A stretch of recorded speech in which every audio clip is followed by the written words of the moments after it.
और इतना निर्मल हो जाता है कि वह पल पल नूतन है, हर पल नया है।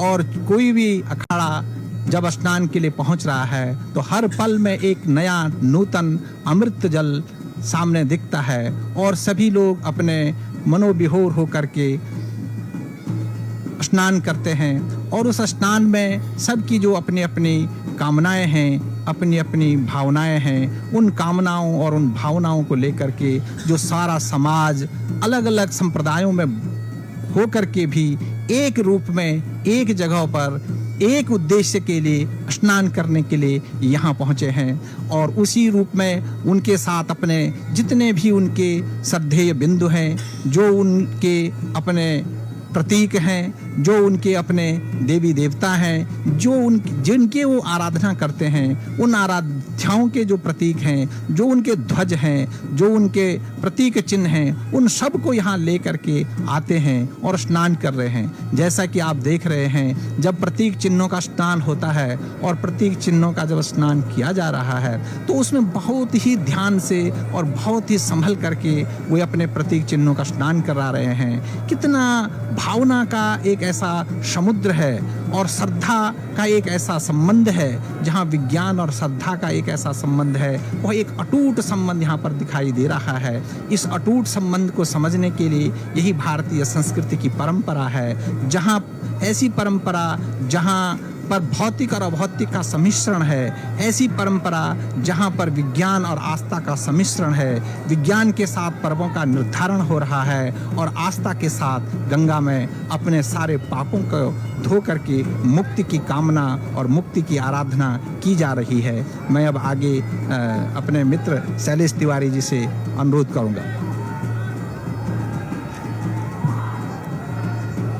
आज का जो यह शाही स्नान हो रहा है, इसका अपना एक अलग वैशिष्ट्य है।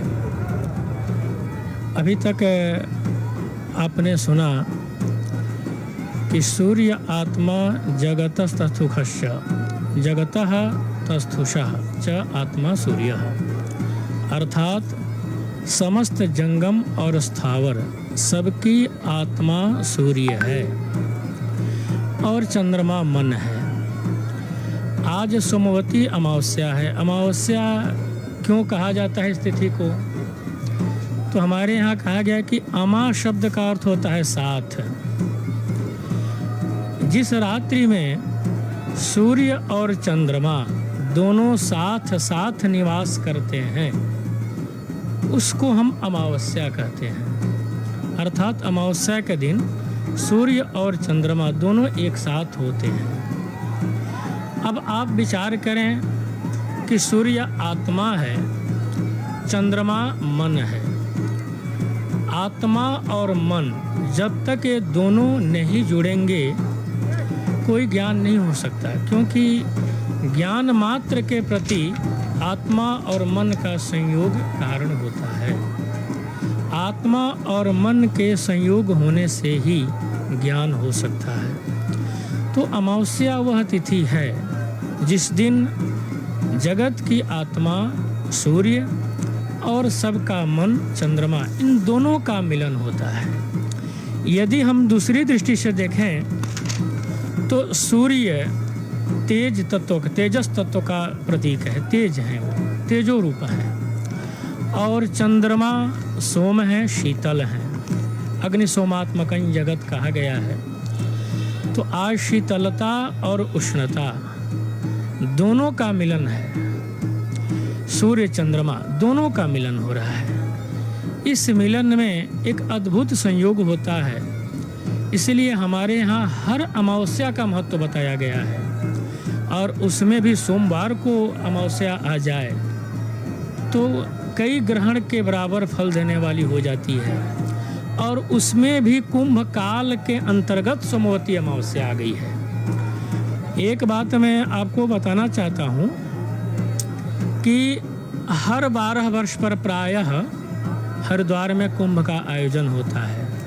प्रायः इसलिए कि अभी आपको बताया गया कि लगभग एक राशि पर बृहस्पति 1 वर्ष तक भोग करते हैं। लगभग कुछ दिन 365 दिन तक न होकर के लगभग 360-61 दिन तक बृहस्पति एक राशि पर भोग करते हैं, इसलिए कुछ दिन शेष होने के कारण लगभग 96 से 100 वर्ष के अंतराल में एक 11 वर्ष पर कुंभ आ जाता है, जैसा कि साल आया है।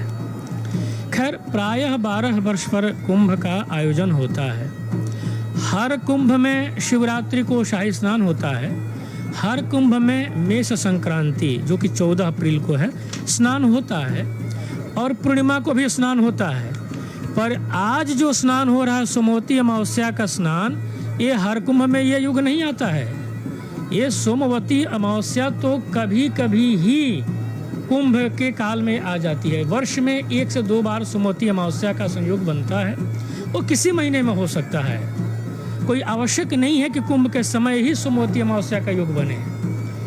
पिछले कुंभ में ऐसा नहीं। इस बार देखें कि आज सोमवती अमावस्या का योग बन गया है। दूसरा पक्ष इसका देखें तो हमारे सनातन धर्म में या हिंदू संस्कृति में वर्ष का आरंभ कल से हो रहा है। कल से नया संवत्सर शुरू हो रहा है। और नया संवत्सर कल से क्यों? क्योंकि हमारे यहाँ शास्त्र में बताया गया है कि पृथ्वी की उत्पत्ति कल ही के दिन हुई थी। दिन उस दिन रविवार था, पर बाकी सब कुछ तिथि वही थी। लंका नगरियाम उदया चभानो तस्यैव वारः प्रथमो बभूव इत्यादि के द्वारा प्रतिपादित है। तो कल पृथ्वी का, धरती का, जिस पर हम लोग निवास करते हैं, उनका जन्मदिन है। और कल पृथ्वी की उत्पत्ति होने से कल ही तिथि वार सबकी प्रवृत्ति भी हुई और इस दिन से नए संवत्सर का आरंभ भी हुआ। तो यदि हम देखें तो आज का स्नान पूरे संवत्सर के अंत का स्नान है। अंत का मतलब ये हुआ कि हमारे यज्ञ में यज्ञ की पूर्णता होने के बाद एक अवभृत स्नान होता है। ठीक उसी तरह से आज हम देख रहे हैं कि पूरा एक वर्ष निकल गया है। आज अमावस्या है और आज अवभृत स्नान की तरह मानो यज्ञ की पूर्णता के सूचक स्नान हो रहे हैं क्रम से। और कल से नया वर्ष हमारा आरंभ हो रहा है। आरंभ होते ही परसों दूसरा इस वर्ष का स्नान हमारे सामने है। तो इतना सुंदर दिव्य स्नान आज है। इस संयोग से ऐसा मुहूर्त मिला है, क्योंकि ऐसा मुहूर्त बार बार नहीं मिलता है, सोमवती अमावस्या का संयोग। और देखिए ना, आज सोमवती अमावस्या है और परसों ही यदि हम ज्योतिष की तरह बात करें, ज्योतिष के अनुसार बात करें, तो कल रात में ही संक्रांति हो जा रही है। अर्थात कल रात में ही कुंभ का एक प्रारंभ हो जा रहा है। मेष राशि पर सूर्य का समागम, पदार्पण कल ही हो जाएगा। तो एक की ओर जहां हमारे नए वर्ष का आरंभ हो रहा है, पुराने वर्ष की समाप्ति पर, पूर्णता पर जहां एक भव्य स्नान हो रहा है, वहीं दूसरी तरफ कल नए वर्ष के स्वागत में एक स्नान का संयोग बना है। ऐसा विलक्षण संयोग तो शायद ही कभी कभी मिलता है। हम सब सौभाग्यशाली हैं जो अपनी आंखों से ऐसा दृश्य हम दिख रहे हैं। अभी तक सन्यासी अखाड़ों का स्नान हुआ, अब वैष्णव अखाड़ों का स्नान हो रहा है। 4 शाही स्नान इस कुंभ में होने वाले हैं, जिसमें आज दूसरा स्नान है। इस स्नान का वैशिष्ट्य एक ये भी है कि प्रथम शाही स्नान शिवरात्रि के दिन जो हुआ था, उस दिन सन्यासी अखाड़ों ने उसमें भाग लिया था। और जो पूर्णिमा का स्नान होगा, शाही स्नान, उसमें वैष्णव अखाड़े भाग लेंगे प्रायः। बीच के 2 जो शाही स्नान हैं, आज और परसों, इन 2 स्नानों में वैष्णव, शैव, समस्त अखाड़ों का स्नान होता है। तो इस दृष्टि से देखने पर आज का शाही स्नान अपने आप में अद्भुत है, विलक्षण है। सन्यासी अखाड़े जब जा रहे थे तो महादेव महादेव, हर हर महादेव का उद्घोष हो रहा था। ये महादेव का नाम क्यों लिया जाता है? हमारे शास्त्र में कहा गया है कि महादेव महादेव महादेवेति वादिनम गोवत्समिव गौरवत्समिव गौरीशो धावंतम अनुगच्छति। जैसे गाय अपने बछड़े को छोड़कर कहीं नहीं जाती है, गाय को कहीं ले जाना हो तो लोग बछड़े को उठा कर ले जाते हैं। जहाँ जहाँ बछड़ा जाता है गाय पीछे पीछे अपने आप चलती जाती है। वैसे ही जो महादेव शब्द का उच्चारण करता है, भगवान शंकर उस महादेव कहने वाले के पीछे दौड़ते हैं उसकी रक्षा के लिए। ये महादेव का महत्व है।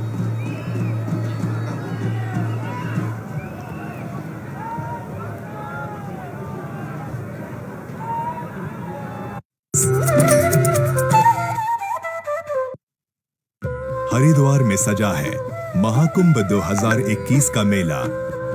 सदी की सबसे बड़ी चुनौती कोविड के बीच उत्तराखंड सरकार का है ये प्रयास कि श्रद्धालुओं और संतों को मिले स्वच्छ, सुंदर और सुरक्षित कुंभ का दिव्य एहसास। श्रद्धा और विश्वास के संग खुद की सुरक्षा का आपको रखना है ख्याल। अस्पताल, निगरानी, जांच और सतर्कता के संग हमेशा मास्क लगाकर सावधानी बरतकर आपको निभानी है आस्था। मुख्यमंत्री तीरथ सिंह रावत के मार्गदर्शन में मेला प्रशासन, कोविड मैनेजमेंट टीमें, डॉक्टर और सेवा कर्मी सभी हैं मुस्तैद। महाकुंभ मेले को बनाना है सुंदर और सुरक्षित, यही है हमारी कोशिश। कोविड से रहकर सावधान, सफल बनाएं गंगा स्नान।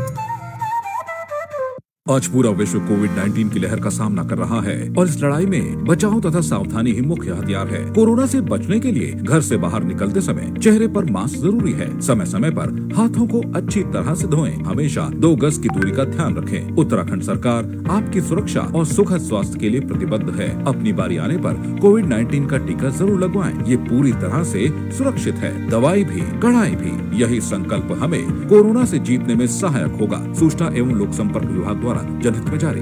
पतित पावनी मां गंगा के तट पर शुरू हो गया है हरिद्वार महाकुंभ। आस्था और विश्वास के सबसे बड़े मेले में कोविड-19 से हमेशा सतर्क और सावधान रहकर ही हम इसे एक अविस्मरणीय अवसर बना सकते हैं। महाकुंभ हरिद्वार आने वालों के लिए आश्रम, होटल, धर्मशालाओं और रैन बसेरों में सुरक्षित प्रवास हेतु समुचित साफ सफाई और सैनिटाइजेशन के इंतजाम किए गए हैं। उत्तराखंड सरकार सभी श्रद्धालुओं को रखना चाहती है स्वस्थ और सुरक्षित। आपसे भी है अनुरोध, सैनिटाइजेशन, मास्क का रखकर ध्यान, निभाएं परंपरा और करें महाकुंभ का पावन स्नान। प्रधानमंत्री नरेंद्र मोदी और मुख्यमंत्री तीरथ सिंह रावत का ये है प्रयास। निभे सदियों की सनातन परंपरा, संग सुरक्षा और विश्वास।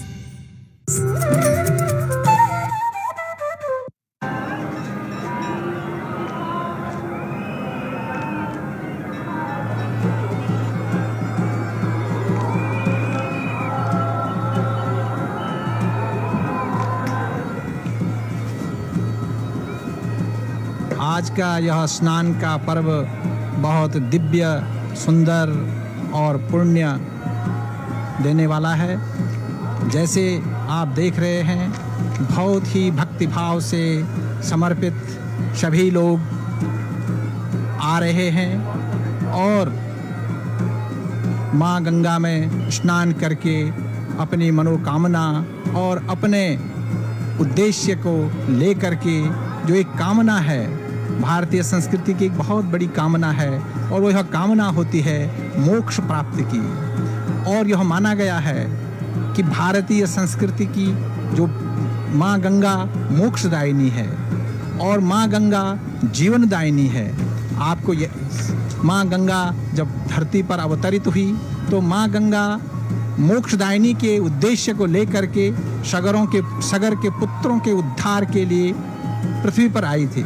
परंतु जब माँ गंगा पृथ्वी पर आई तो जीवन देते देते, जीवन को संवारते हुए सारे जीवन को दे करके और अंतिम में मोक्षदायिनी हुई। इसी प्रकार माँ गंगा की गोदी में, माँ गंगा के आंचल में सारे पल करके, बड़े हो करके और अपने पूरे जीवन को खुशहाल बनाते हुए आगे बढ़ते हैं। और एक ही अंतिम इच्छा होती है कि कुंभ के पर्व में यदि मैं माँ गंगा में स्नान कर लूं, यदि कुंभ के पर्व में मेरा स्नान हो जाए और मेरे चारों कुंभ हो जाए तो शायद मैं इस पुनरपि जननम पुनरपि मरणम के जो चक्र है, इस चक्र से मुक्त हो जाऊंगा और मुक्त हो करके मैं मोक्ष की प्राप्ति कर जाऊंगा।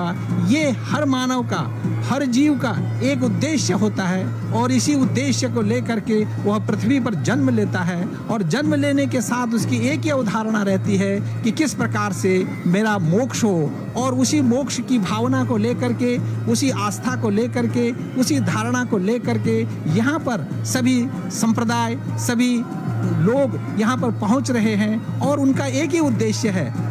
मैंने जैसे आपको कहा कि ये जो हमारा स्नान का पर्व है और ये सोमवती का स्नान, सोमवती अमावस्या का जो स्नान है और कुंभ के समय में पड़ना, ये अपने में और अद्भुत हो जाता है और इसकी अद्भुतता और बढ़ जाती है। हमारे भारतीय संस्कृति में स्नान का, तीर्थों में स्नान का सबसे बड़ा महत्व है। दो महत्व बहुत बड़े बताए गए, सहस्त्रम स्नानमाचरेत।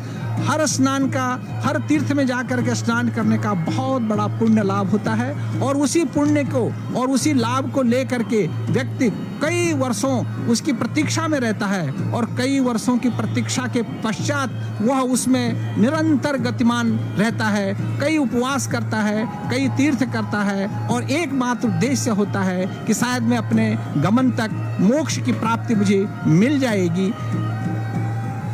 दक्षिण भारत में यही गंगा स्नान का या प्रत्येक नदी के स्नान का बहुत बड़ा महत्व कहा गया है। एक अन्य तीर्थ भी इस प्रकार से एक वर्णन मिलता है जिसको पुष्कर स्नान के नाम पर कहा जाता है। दक्षिण भारत में एक और बड़ी अच्छी परंपरा है जिसमें एक परंपरा है कि अलग अलग नदियों में, अलग अलग राशियों में जब बृहस्पति होता है तो उस बृहस्पति के अलग अलग राशियों में होने पर वो अलग अलग नदियों में स्नान करते हैं और स्नान करने के लिए दक्षिण भारत से निकलने वाले, उत्तर भारत में भी वह परंपरा थी परंतु उत्तर भारत में वह परंपरा अब कम हो गई है और दक्षिण भारत में आज भी वह परंपरा दिखाई देती है कि हर नदी में स्नान करने के लिए बृहस्पति का जो राशिचार है कि बृहस्पति किस राशि में इस बार है। जैसे अगर बृहस्पति मेष राशि में हो तो दक्षिण जो पुष्कर स्नान का सबसे बड़ा महत्व गंगा स्नान का है।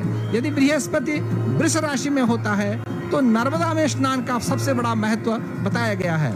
यदि बृहस्पति मिथुन राशि में है तो सरस्वती नदी में स्नान का महत्व है। अब आप ये देखिए कि सरस्वती नदी में स्नान का महत्व बताया गया। आज सरस्वती नदी वैदिक कालीन नदी है। आज हम सरस्वती नदी को खोजने की दृष्टि से विचार करते हैं तो प्रयाग में अंतःसलिला कह करके सरस्वती नदी का वर्णन मिलता है। उसी आधार पर कर्क राशि में जब बृहस्पति होते हैं तो यमुना में स्नान होता है और यदि सिंह राशि में बृहस्पति होता है तो गोदावरी का स्नान पुष्कर स्नान के नाम से बहुत प्रसिद्ध है। उसी प्रकार यदि कन्या राशि में बृहस्पति होता है तो कृष्णा नदी में स्नान का बहुत बड़ा महत्व है और यदि तुला राशि में बृहस्पति होता है तो कावेरी नदी जो कुंभकोणम में पड़ती है उसका स्नान का बड़ा महत्व है। अब आप देखिए हमारे समक्ष कितना एक भव्य दृश्य दिखाई दे रहा है और सभी महंत, सभी साधु, सभी संत अपने छत्रों के नीचे माँ गंगा में स्नान की प्रतीक्षा और माँ गंगा के में स्नान करने के लिए उत्साह से आगे बढ़ रहे हैं। यही एक बहुत बड़ा जो हमको ये दृश्य दिखाई दे रहा है, ये दृश्य अपने में एक अद्भुत दृश्य है। मैं समझता हूँ इस दृश्य को देखने के लिए आकाश से जो कहा गया है कि देवी देवता, देव, दनुज, किन्नर, नर, सारे लोग इस दृश्य को देखने के लिए यहाँ आते हैं और यहाँ पर यह भी कहा गया है कि इस दृश्य में ही, क्योंकि भारत भूमि एक ऐसी पुण्य भूमि है जिस पुण्य भूमि पर जन्म लेने के लिए देवता भी बहुत दिनों से प्रतीक्षा करते हैं, क्योंकि गायन्ति देवा अखिल गीत गानी धन्यास्तुते भारत भूमि भागे। ये भारत भूमि बहुत धन्य भूमि है क्योंकि यह भारत भूमि एक ऐसी भूमि है जिसको पुण्य भूमि कहा गया है। भारत भूमि के इतर जितनी अन्य भूमियां हैं वो सब भोग भूमियां हैं। जब लोग सब दुनिया से, सारी जगह से भोग को करके भोग विलास की सारी वस्तुओं के लिए और जगह जा सकते हैं, परंतु यदि पुण्य के लिए आना है, यदि पुण्य के लिए आना है तो माँ गंगा और नदियों के तट पर आना होगा, सरोवरों के तट पर आना होगा और झरनों के तट पर आना होगा। जो माँ गंगा सलिला है उनके पास आना होगा तो माँ सबकी मनोकामना को पूर्ण करती है और जिस उल्लास से, जिस सौंदर्य से और जिस भक्ति से, जिस भावना से इस तपती हुई धूप में भी लोग माँ गंगा के स्नान के लिए अपनी प्रतीक्षा कर रहे हैं। देखिए कितना बड़ा अनुशासन है, कितना सहज है। ये अनुशासन किसी ने इनको बनाया नहीं है, ये इनके अंदर से आया हुआ है। ये इनकी अपनी आत्मा, अपने अंदर का अनुशासन है कि मुझे अपने क्रम में, अनुशासन में ही दर्शन करना है, ही स्नान करना है, इस विधि से स्नान करना है।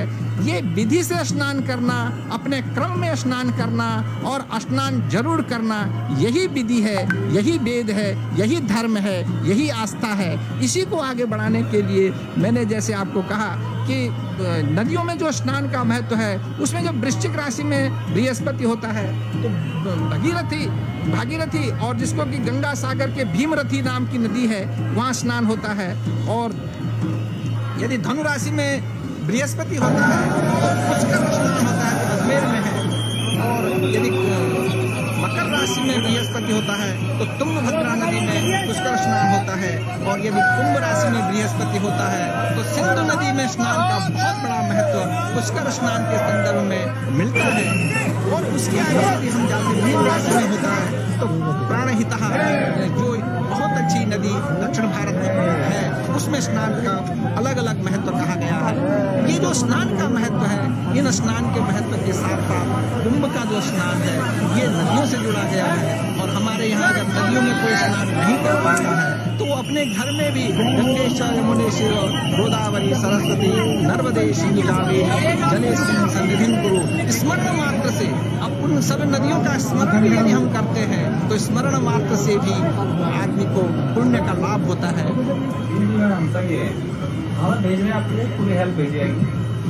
अच्छी बात ये है कि विभिन्न राशियों में विभिन्न नदियों का स्नान का जो महत्व है उसकी चर्चा हुई। मेरे सामने जो महिला स्नान घाट है, यानी मुख्य जो हर की पैड़ी का घाट है जहाँ पर शाही स्नान होता है, उसके विपरीत दिशा में लोगों को छूट दी गई है कि वहाँ आकर के वो स्नान कर सकें। और लोग स्नान कर रहे हैं क्योंकि अभी आने में थोड़ी देर है ये अणी के। मैं आपको एक बताना चाहूँगा, अणी यानी की चर्चा बहुत काफ़ी देर से हो रही थी। ये अणी जो है वो जो वैष्णव बैरागी हैं उन्हीं के तीनों अनियाँ हैं, निर्मोही, दिगंबर और निर्वाणी। ये तीनों अनियाँ वैष्णव बैरागियों की हैं और इसीलिए तीनों एक साथ आकर के स्नान कर रही हैं। इनको राजा कहा जाता है, साधु समाज का राजा कहा जाता है, क्योंकि एक तरफ एक हाथ में उनके तलवार रहती है और दूसरी तरफ रामचरितमानस रहती है, रामायण रहती है। क्योंकि वैष्णव साधु हैं तो रामायण उनके दूसरे हाथ में रहता है। और इस तरह से जैसे कि पहले का एक श्लोक है कि अग्रतः सकलम शास्त्रम पृष्ठतः सशरम धनु, तो ये इस परंपरा का, इस संस्कार को लेकर के चलते हैं। देखिए महिला पुलिस और जो पुलिस है, पुलिस की सेवा इसमें बहुत महत्वपूर्ण है क्योंकि उनको बड़े सेवा भाव से इनको दिशा भी देना है, इनका संरक्षण भी करना है, इनको मार्गदर्शन देना है और बराबर चेतावनी दे करके। मैं तो देख रहा था कि दूर से वो एक एक व्यक्ति पर नज़र रखे हुए हैं कि किसने मास्क लगाया है, किसने नहीं लगाया है। मास्क लगा करके ही घाट पर आ सकते हैं। ये व्यवस्था की गई है ताकि जो विभिन्न प्रकार के खतरे हैं उनसे मुक्त हुआ जा सके। मैं ये कह रहा था कि ये जो अखाड़े हैं उनके लिए कुछ शब्द मैं आपको बताना चाहूँगा क्योंकि इनके बीच में मैं रहा हूँ। तो जो अखाड़े के भी दो नाम हैं, विशेषण। एक है मुल्की अखाड़ा। मुल्की अखाड़े उनको कहते हैं जो एक जगह जगह बदल करके रहते हैं, पड़ाव जिनका होता रहता है तो उसको देश भर में चलते रहते हैं, उनको मुल्की अखाड़ा कहते हैं। और दूसरे जो अखाड़े हैं उनको मकानी अखाड़ा कहते हैं। मकानी अखाड़ा माने एक जगह रह करके वो तप साधना कार्य करते हैं। तो इनको दूसरा नाम एक स्थानीय अखाड़ा और रमता अखाड़ा भी कहते हैं, रमता अखाड़ा।